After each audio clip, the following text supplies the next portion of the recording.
Thank you very much for accepting to be part of this discussion.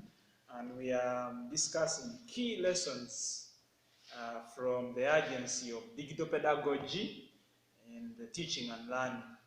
As you may appreciate, we have different kinds of teaching and learning in this 21st century.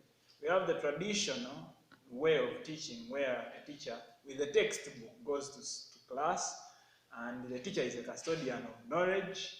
The teacher discusses and gives an assignment. On the other hand, we have digital pedagogy where a teacher can entrust the learners with digital content, they research and then present, and then the teacher works as a facilitator. So we are going to pick a few key lessons from this unit. One, in this unit we learn that a teacher is supposed to be a facilitator and a guide to learning.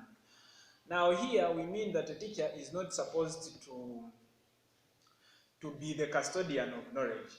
Charles, can you tell us what you think why a teacher was called the master of knowledge during those days? Why do you think some teachers are called master?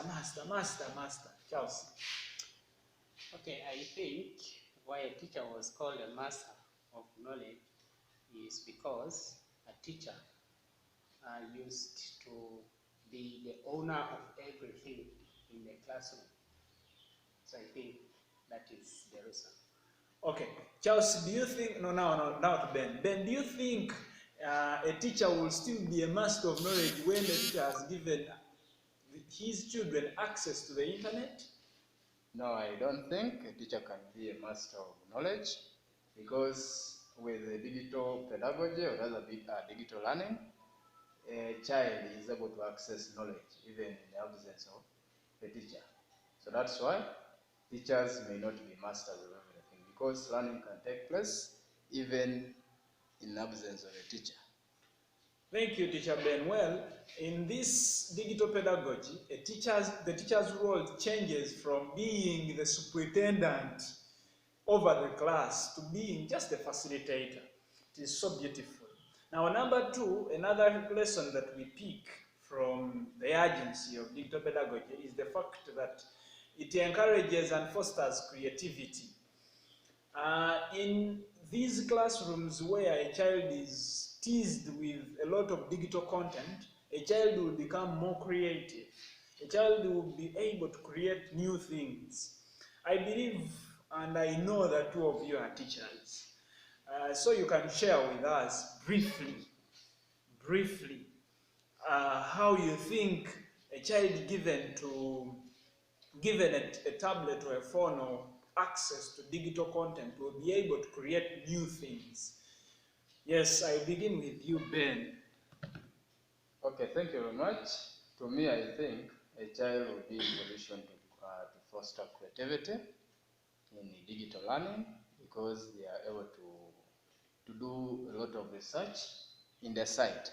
They are able to learn more new things in the site, because they have the internet there. They are able to look for new things. That's why I say that this digital learning can really foster creativity in learners. Charles, to you now. When you were in primary 2, primary 3, were you able to create anything? Not really, because I used to follow what my teacher used to tell me, and all the time you'd find that we were even scared just to see a teacher coming to class we could shake. So by then we were not given opportunity. So teachers used to provide us with everything during the learning and teaching process. Thank you, Charles. The fact is that the teachers used to be the custodians of knowledge.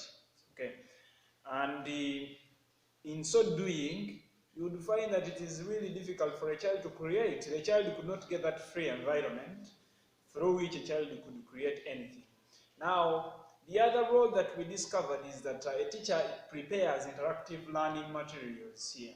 So, the class, the environment in which this child is interactive in nature, that the